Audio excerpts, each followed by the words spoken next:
Quotes by Cormac McCarthy from his novel All the Pretty Horses. By early evening all the sky to the north had darkened, and the spare terrain they trod had turned a neuter gray as far as the eye could see. They grouped in the road at the top of a rise and looked back.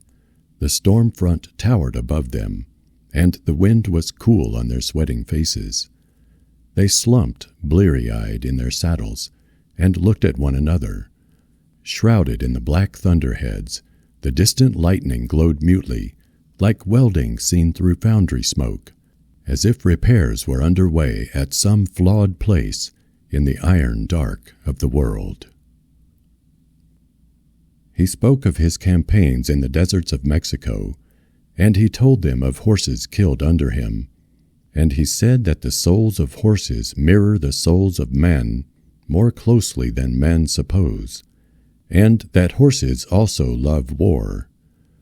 Men say they only learn this, but he said that no creature can learn that which his heart has no shape to hold.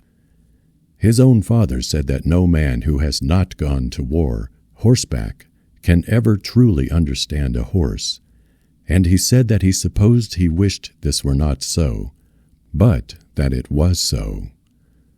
Last he said that he had seen the souls of horses, and that it was a terrible thing to see.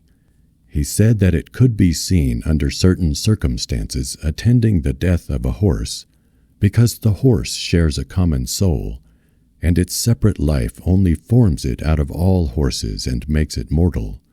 He said that if a person understood the soul of a horse, then he would understand all horses that ever were. They sat smoking, watching the deepest embers of the fire where the red coals cracked and broke. "¿Y de los hombres?" said John Grady. The old man shaped his mouth how to answer. Finally he said that among men there was no such communion as among horses, and the notion that men can be understood at all was probably an illusion. Rollins asked him in his bad Spanish if there was a heaven for horses, but he shook his head and said that a horse had no need of heaven.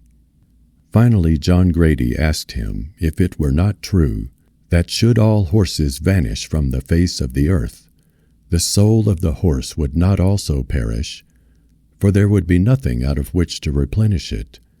But the old man only said that it was pointless to speak of there being no horses in the world, for God would not permit such a thing.